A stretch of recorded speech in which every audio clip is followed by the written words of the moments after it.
Hi friends, welcome to the channel ನಿಷ್ಕಲಾಸ್ ಪ್ರಪಂಚ. Friends, ಇದು ಸಂಡೆಯ ವಿಡಿಯೋ ಆಗಿರುತ್ತೆ. ಸಂಡೆ ಹಬ್ಬನೂ ಕೂಡ ಬರ್ತಿದೆ, ಮಂಗಳವಾರ. ಹಾಗಾಗಿ ಸ್ವಲ್ಪ ಕಿಚನ್ ಎಲ್ಲ ಡೀಪ್ ಕ್ಲೀನಿಂಗ್ ಮಾಡೋಣ ಅಂತ ಎಲ್ಲ ತೆಗೆದ್ಬಿಟ್ಟಿದೀನಿ ಬೆಳಿಗ್ಗೆನೆ ಎದ್ಬಿಟ್ಟು. ಮಕ್ಕಳು ಕೂಡ ಮನೇಲೇ ಇದ್ರು, ಹಾಗಾಗಿ ಅವ್ರಿಗೆ ಒಂದ್ ಸ್ವಲ್ಪ ಎಣ್ಣೆ ಎಲ್ಲ ಹಚ್ಕೊಟ್ಬಿಟ್ಟು ನನ್ ಕೆಲ್ಸನ ಸ್ಟಾರ್ಟ್ ಮಾಡ್ಕೊಳ್ಳೋಣ ಅನ್ಕೊಂಡಿದೀನಿ. ಈ ಎಣ್ಣೆ ಹಚ್ಚಿಸ್ಕೊಳ್ಳೋದು ಅಂದ್ರೆ ನನ್ ದೊಡ್ಡ ಮಗಳಾಗ ಆಗಲ್ಲ. ಯಾವಾಗ್ಲೂ ಏನಾರು ಕುಲುಕ್ತಾ ಇರ್ತಾಳೆ, ಎಣ್ಣೆನ ಅಂತ.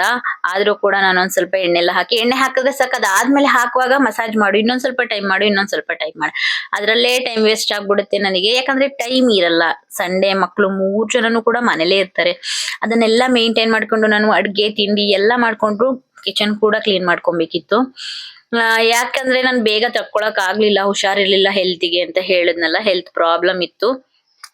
ಸ್ವಲ್ಪ ಬೇಗ ಎಲ್ಲ ನಾನು ಅವ್ರ ಸ್ಕೂಲಿಗೆ ಹೋದಾಗ್ಲೇ ಕ್ಲೀನ್ ಮಾಡ್ಕೊಳಕ್ ಆಗ್ಲಿಲ್ಲ.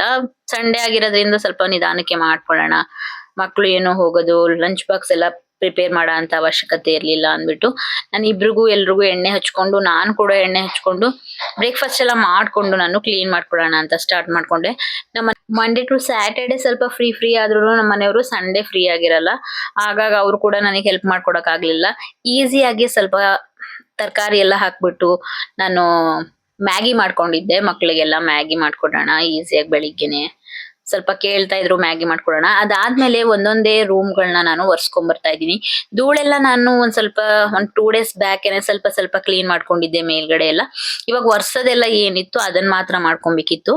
ನಮ್ಮ ಮನೆಯವ್ರು ಹೋಗಕ್ಕಿಂತ ಮುಂಚೆನೆ ನಾನು ಸ್ವಲ್ಪ ಪೇಪರ್ಸ್ ಎಲ್ಲ ಮೇಲಿಟ್ಟಿದ್ದೆ ಅಲ್ವಾ, ಅದನ್ನ ಸ್ವಲ್ಪ ತಕ್ಕೊಟ್ಬಿಟ್ಟು ಹೋಗಿ ಅಲ್ಲಿ ಕಿಚನ್ ಕ್ಲೀನ್ ಮಾಡ್ಕೊಳಕ್ಕೆ ಅಂತ ತೆಗೆಸ್ಕೊಂಡೆ. ಇಲ್ಲಿ ಕಬಾರ್ಡ್ಸ್ ಏನು ಇರಲ್ಲ, ಕ್ವಾರ್ಟರ್ಸ್ ಆಗಿರೋದ್ರಿಂದ ಈ ತರ ಸೆಲ್ಫ್ ಇದೆ, ಒಂದೇ ಒಂದ್ ಸೆಲ್ಫ್. ಅದಕ್ಕೇನೆ ನಾವೊಂದ್ ಸ್ವಲ್ಪ ಪ್ಲೇಟ್ದೆಲ್ಲ ಸ್ಟ್ಯಾಂಡ್ ಎಲ್ಲ ಇಟ್ಕೊಂಡು ಹಾಗೇನೆ ಜೋಡಿಸ್ಕೊಂಡಿದೀನಿ. ಪಾತ್ರೆಗಳೆಲ್ಲ ಮೇಲ್ಗಡೆ ಕಟ್ಟಿ ಇಟ್ಕೊಂಡಿದೀನಿ, ಒಂದ್ ಸ್ವಲ್ಪ ಕೆಳಗಡೆ ಎಷ್ಟ್ ಬೇಕೋ ಅಷ್ಟನ್ನೇ ಇಟ್ಕೊಂಡಿದೀನಿ. ಪಾತ್ರೆಗಳೆಲ್ಲ ಡೈಲಿ ಯೂಸ್ ಮಾಡಿ ತೊಳೆಯೋದ್ರಿಂದ ಅದೇನ್ ನಾನು ತೊಳ್ಕೊಳಕ್ ಹೋಗ್ಲಿಲ್ಲ. ಪಾತ್ರೆ ಸ್ಟ್ಯಾಂಡ್ ಮಾತ್ರ ತೊಳೆದ್ಬಿಟ್ಟು ನಾನು ಪೇಪರ್ಸ್ ಎಲ್ಲ ಚೇಂಜ್ ಮಾಡ್ಕೊಂಡ್ಬಿಟ್ಟು, ಕೆಳಗಡೆ ಹಾಕಿರ್ತೀವಲ್ವಾ ಆ ಪೇಪರ್ಸ್ ಎಲ್ಲ ಚೇಂಜ್ ಮಾಡ್ಕೊಂಡ್ಬಿಟ್ಟು ನಾನೆಲ್ಲ ಮತ್ತೆ ಹಾಗೇನೆ ಒರ್ಸಿ ಇಟ್ಕೊಂತಾ ಇದೀನಿ. ನನಗೆ ಪಾಪು ಊರಿಗೆ ಹೋದಾಗ್ಲೇ ಕ್ಲೀನ್ ಮಾಡ್ಕೊಳಕ್ಕೆ ಇಷ್ಟ. ಎಲ್ಲ ಯಾವಾಗ್ಲೂ ನಾನು ಊರಿಗೆ ಹೋದಾಗ ಒಂದ್ ರೌಂಡ್ ಮನೆ ಕ್ಲೀನ್ ಮಾಡ್ಕೊಂಡ್ಬಿಡ್ತೀನಿ, ಅವ್ನ್ ಇದ್ದಾಗ ಜಾಸ್ತಿ ಮಾಡ್ಕೊಳಕ್ ಆಗಲ್ಲ ಅಂತ. ಎಷ್ಟೇ ಕ್ಲೀನ್ ಮಾಡ್ಕೊಂಡ್ರು ಅದು ಧೂಳ ಆಗೇ ಬಿಟ್ಟಿರುತ್ತೆ. ಫುಲ್ ಹಾಲೆಲ್ಲ ಕ್ಲೀನ್ ಮಾಡ್ಕೊಂಡಿದ್ದೆ ಅವ್ನ್ ಹೋದಾಗ. ಕಿಚನ್ ಒಂದ್ ಬಿಟ್ಕೊಂಡಿದ್ದೆ, ಮಾಡ್ಕೊಳಕ್ಕೆ ಆಗಿರ್ಲಿಲ್ಲ. ಅದಾದ್ಮೇಲೆ ಅಮ್ಮ ಬಂದ್ರು, ಸ್ವಲ್ಪ ಕೆಲ್ಸ ಆಯ್ತು, ಎಳ್ಳೆಲ್ಲ ಕಟ್ ಮಾಡೋದು ಅದು ಇದು ಅನ್ಕೊಂಡು ಕಿಚನ್ ಹಾಗೇನೆ ಉಳ್ಕೊಂತು. ಮಾಡಕ್ ಟೈಮೇ ಸಾಕಾಗ್ಲಿಲ್ಲ. ಅದ್ರ ಮಧ್ಯೆ ಹುಷಾರ್ ಬೇರೆ ತಪ್ಪಿಟ್ಟೆ. ಸ್ವಲ್ಪ ಇವಾಗ ಯಾಕೋ ಗೊತ್ತಿಲ್ಲ, ಶಕ್ತಿನೇ ಸಾಕಾಗಲ್ಲ ಎಲ್ಲ ಮಾಡಕ್ಕೆ. ಏನೇ ಮಾಡಿದ್ರು ಒಂದ್ ಸ್ವಲ್ಪ ನಿದ್ದೆ ಮಾಡ್ಬಿಡೋಣ ಅನ್ಸುತ್ತೆ, ಏನಕ್ಕೆ ಅಂತ ಗೊತ್ತಿಲ್ಲ. ಅಷ್ಟೇ ನೀಟ್ ಮಾಡಿದ್ರುನು ರೋಡ್ ಪಕ್ಕನೇ ಇದೆ, ಮತ್ತೆ ಮಕ್ಳು ಇರೋ ಮನೆ, 3 ಜನ ಮಕ್ಳು ಅಂದ್ರೆ ಏನ್ ಕಡಿಮೆ ಇಲ್ಲ. ಹಾಗಾಗಿ ಸ್ವಲ್ಪ ಗಲೀಜ್ ಆಗೇ ಬಿಡುತ್ತೆ. ಎಷ್ಟೇ ನೀಟ್ ಮಾಡಿದ್ರುನು ಸ್ವಲ್ಪ ಕ್ಲೀನ್ ಮಾಡ್ಕೊಳ್ಳೇ ಬೇಕಾಗುತ್ತೆ.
ಕಿಚನ್ ಎಲ್ಲ ಕ್ಲೀನ್ ಮಾಡ್ಕೊಳಕ್ ಹಿಡ್ಕೊಂಡ್ರೆ ಒಂದ್ ದಿನ ಎಲ್ಲ ಫುಲ್ ಆಗೇ ಬಿಡುತ್ತೆ. 5-10 ನಿಮಿಷ ಅಂತೂ ಆಗಲ್ಲ, 1 ಗಂಟೆನೂ ಸಾಕಾಗಲ್ಲ. ಫುಲ್ ಪೂರ್ತಿ ಒಂದ್ ದಿನ ಆಗುತ್ತೆ. ಪಾಪನು ಕೂಡ ಅದ್ರ ಮಧ್ಯೆ ಮಧ್ಯೆ ಬಂದಿ ಡಿಸ್ಟರ್ಬ್ ಮಾಡ್ತಿದ್ದ.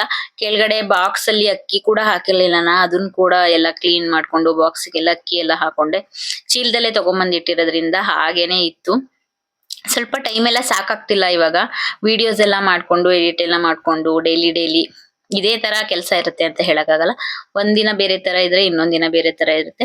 ಮತ್ತೆ ನನಗೇನಂದ್ರೆ ಪ್ರತಿದಿನ ಮನೆ ಒರೆಸ್ಬೇಕು, ಸಮಾಧಾನನೇ ಆಗಲ್ಲ. ಪ್ರತಿದಿನ ಮನೆ ಒರೆಸಿ ಕ್ಲೀನ್ ಎಲ್ಲ ಮಾಡಿ ದೀಪ ಹಚ್ಚಿಲ್ಲ ಅಂದ್ರೆ ನಂಗೆ ಸಮಾಧಾನ ಆಗಲ್ಲ. ಹಾಗಾಗಿ ಪ್ರತಿದಿನ ಒರೆಸ್ಕೊಳ್ಳೋದು ಎಲ್ಲ ಇರುತ್ತೆ. ಅದೆಲ್ಲ ಮುಗಿಸ್ಕೊಂಡು ನಾನು ವರ್ಕೌಟಿಂಗ್ ಕೂಡ ಸ್ಟಾರ್ಟ್ ಮಾಡಿರೋದ್ರಿಂದ ಅಲ್ಲಿ ಕೂಡ ಹೋಗ್ಬೇಕಾಗಿರೋದ್ರಿಂದ ಸ್ವಲ್ಪ ಕಷ್ಟನೇ ಆಗ್ಬಿಡುತ್ತೆ. ನಾನು ಬೆಳಿಗ್ಗೆನೆ ಅದ್ರ ಜೊತೆಗೆ ಅಡ್ಗೆನು ಸಾಂಬಾರು ಎಲ್ಲ ಮಾಡಿ ಇಟ್ಬಿಟ್ಟು ಹೋಗ್ತೀನಿ, ಬಂದ್ಬಿಟ್ಟು ನನ್ಗೆ ಹಿಂಸೆ ಆಗ್ಬಾರ್ದು ಅಂತ. ಅದಾದ್ಮೇಲೆ ಅಲ್ಲಿಂದ ಬಂದು ಪಾಪುನ್ ಕೂಡ ಕರ್ಕೊಂಬರೋದಿರುತ್ತೆ. ಹಾಗೇನೆ ಟೈಮ್ ಹೋಗ್ಬಿಡುತ್ತೆ, ಗೊತ್ತೇ ಆಗಲ್ಲ. ಹಬ್ಬ ಬಂದ್ಮೇಲೂ ಕೆಲ್ಸ ಇರುತ್ತೆ, ಹಬ್ಬ ಆದ್ಮೇಲೂ ಕೆಲ್ಸ ಇರುತ್ತೆ. ಹಾಗೇನೆ ಪಾತ್ರೆ ಸ್ಟ್ಯಾಂಡ್ ಎಲ್ಲ ಫಸ್ಟೇ ತೊಳೆದಿ ಇಟ್ಟಿದ್ದೆ ನಾನು. ಅದನ್ನ ಒರೆಸ್ಕೊಂಡ್ಬಿಟ್ಟು ಇವಾಗ ಸ್ಟ್ಯಾಂಡ್ ಹಾಕೊಂತಾ ಇದೀನಿ. ಇದು ನಾನು ಪೂನಾದಲ್ಲಿದ್ದಾಗ ತಗೊಂಡಿದ್ದು. ಅದನ್ನ ನಾನು ಹಾಗೇನೆ ಇಟ್ಕೊಂಡಿದ್ದೆ. ಅಲ್ಲಿಂದ ಎಲ್ಲ ಲಗೇಜ್ ಎಲ್ಲ ಸಾಗಿಸುವಾಗ ಇದನ್ನ ಕೂಡ ಹಾಕಿ ಕಳ್ಸಿರೋದ್ರಿಂದ ಇವಾಗ ಮತ್ತೆ ಕ್ವಾರ್ಟರ್ಸಿಗೆ ಬಂದಿರೋದ್ರಿಂದ ಇದು ಯೂಸ್ ಆಯ್ತು. ನಮ್ಮನೆ ಚೆನ್ನಾಗಿರೋದ್ ಕಟ್ಟಿಸ್ಬಿಟ್ಟು ಇಲ್ಲಿಗೆ ಬಂದಿರ್ತೀರಲ್ಲ, ನಿಮ್ಗೇನು ಅನ್ಸಲ್ವಾ? ಅಲ್ಲೇ ಇರ್ಬೋದಿತ್ತು ನಿಮ್ ಮನೆಯವ್ರು ಅಪ್ ಅಂಡ್ ಡೌನ್ ಮಾಡೋರು ಅಂತ ನಮ್ಮ ಅಮ್ಮ ಅವರೆಲ್ಲ ಹೇಳ್ತಾ ಇರ್ತಾರೆ. ಆದ್ರೆ ಅಪ್ ಅಂಡ್ ಡೌನ್ ಮಾಡೋದು ಅನ್ನಕ್ಕಿಂತ ನಾವು ಕ್ವಾರ್ಟರ್ ಸಿಕ್ಕಿರೋದ್ರಿಂದ ಇಲ್ಲೇ ಬಂದಿದೀವಿ.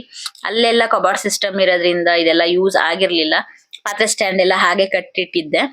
ಹಳ್ಳಿಗೆ ತಗೊಂಡ್ ಹೋಗೋಣ ಅಂತ ಅನ್ಕೊಂಡಿದ್ದೆ, ಅಷ್ಟ್ರಲ್ಲಿ ಇವ್ರಿಗೆ ಜಾಬ್ ಆಯ್ತು, ಇಲ್ಲಿಗೆ ಬಂದ್ವಲ್ವಾ, ಅದಕ್ಕೇನೆ ಇಲ್ಲೇ ಯೂಸ್ ಆಗಿದೆ. ಇದು ತುಂಬಾನೇ ಚೆನ್ನಾಗಿದೆ. ಇದು ದೊಡ್ಡದು ಪಾತ್ರೆ ಸ್ಟ್ಯಾಂಡ್ ಆಗಿರೋದ್ರಿಂದ ಎಲ್ಲ ಇದ್ರಲ್ಲೇ ಇಟ್ಕೊಬಹುದು. ಅದು ಪಕ್ಕದಲ್ಲಿ ಪಾತ್ರೆ ಸ್ಟ್ಯಾಂಡ್ ಪಕ್ಕದಲ್ಲೇ ನಾನು ಒಂದು ಪ್ಲೇವುಡ್ದು ಇದು ಹೊಡ್ಸ್ಕೊಂಡಿದ್ದೀನಲ್ವಾ, ಅದು ನನ್ನ ತಮ್ಮನ ಅಂಗಡಿಲಿ ಕೆಲಸ ಮಾಡ್ಬೇಕಾದ್ರೆ ಉಳಿದಿತ್ತು. ಅದನ್ನ ಕೂಡ ನಾನು ಹಾಕಿಸ್ಕೊಂಡಿರೋದ್ರಿಂದ ಪಾತ್ರೆ ಎಲ್ಲ ಜೋಡಿಸ್ಕೊಳಕ್ಕೆ ತುಂಬಾನೇ ಚೆನ್ನಾಗಿದೆ. ಪ್ರತಿ ಸರಿ ಅಡ್ಗೆ ಮಾಡಿದಾಗ್ಲೂ ಗ್ಯಾಸ್ ಕ್ಲೀನ್ ಮಾಡ್ತೀವಿ, ಆದ್ರೂ ಕೂಡ ಗಲೀಜಾಗಿರುತ್ತೆ. ಅದೆಲ್ಲ ಹೇಗ್ ಕ್ಲೀನ್ ಮಾಡ್ಕೊಳ್ಳೋದು ಅನ್ನೋದೇ ಒಂದು ತಲೆನೋವಾಗ್ಬಿಡುತ್ತೆ. ಇಲ್ಲಿ ಕ್ವಾರ್ಟರ್ಸ್ ಆಗಿರೋದ್ರಿಂದ ಒಳ್ಕಲ್ಲೆಲ್ಲ ಇತ್ತು, ಹಾಗಾಗಿ ಅದಕ್ಕೆ ನಾವು ಇವಾಗ ಪ್ಲಾಸ್ಟ್ ಮಾಡ್ಕೊಂಡಿದೀವಿ. ಆದ್ರೂನು ಕೂಡ ಅಲ್ಲಿ ಕಲೆಗಳೆಲ್ಲ ಹಾಗೆ ಇರುತ್ತೆ, ಏನು ಅನ್ಕೊಂಬೇಡಿ. ಕ್ಲೀನ್ ಮಾಡ್ತೀನಿ ಆದ್ರೂ ಹಾಗೆ ಇರುತ್ತೆ ಅದು. ಯಾಕಂದ್ರೆ ಮಕ್ಳೆಲ್ಲ ನೀರೆಲ್ಲ ಚೆಲ್ತಾ ಇರ್ತಾರೆ, ಮತ್ತೆ ಅದು ಆರಲ್ಲ, ಯಾವಾಗ್ಲೂ ಹಸಿ ಇರೋದ್ರಿಂದ ಅದು ಆ ತರ ಆಗ್ಬಿಡುತ್ತೆ. ನಾನ್ ಕೆಲ್ಸ ಮಾಡಿ ಮುಗ್ಸೋ ಅಷ್ಟ್ರಲ್ಲಿ ಮಕ್ಳು ಕೂಡ ಓದ್ಕೊಂಡೆಲ್ಲ ಮುಗಿಸಿದೀವಿ ಅಂತ ಹೇಳಿದ್ರು. ಅವ್ರಿಗೆ ಕೂಡ ಒಂದ್ ಕೆಲ್ಸ ಕೊಡೋಣ ಅಂದ್ಬಿಟ್ಟು ನಾನು ಸೋಫಾಸು ಚೇರ್ಸ್ ಎಲ್ಲ ಒರೆಸ್ಬಿಡು ಅಂತ ಇಬ್ರಿಗೂ ಹೇಳಿದ್ದೆ. ಅದ್ರ ಪಾಪು ಕೂಡ ನಾನು ಮಾಡ್ತೀನಿ ಅಂತ ಮಾಡ್ತಾ ಇದ್ದ.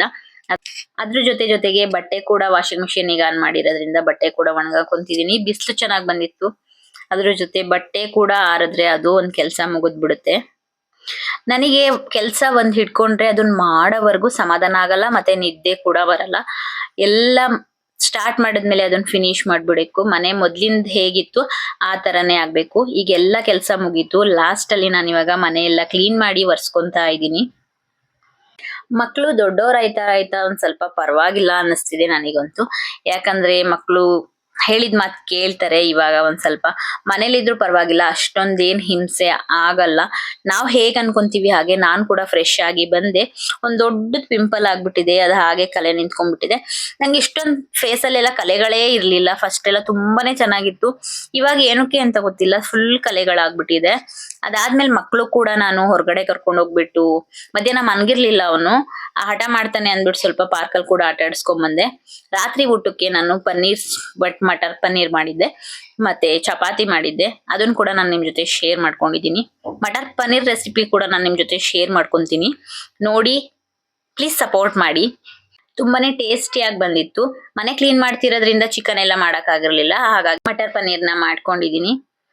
ಈ ರೆಸಿಪಿ ಕೂಡ ಹಾಕ್ತೀನಿ, ನೋಡಿ ಸಪೋರ್ಟ್ ಮಾಡಿ. ನನ್ನ ಇವತ್ತಿನ ವಿಡಿಯೋ ಇದಾಗಿರುತ್ತೆ ಫ್ರೆಂಡ್ಸ್. ನನ್ನ ವಿಡಿಯೋಸ್ ಎಲ್ಲ ನಿಮಗೆ ಇಷ್ಟ ಆಗ್ತಿದ್ರೆ ಪ್ಲೀಸ್ ಒಂದು ಲೈಕ್ ಮಾಡಿ, ಶೇರ್ ಮಾಡಿ, ಸಬ್ಸ್ಕ್ರೈಬ್ ಮಾಡ್ಕೊಳ್ಳಿ. ನಿಷ್ಕಲಾಸ್ ಪ್ರಪಂಚ ಯೂಟ್ಯೂಬ್ ಚಾನಲ್ನ ಸಪೋರ್ಟ್ ಮಾಡಿ. Thank you so much. Thanks for watching. Bye bye.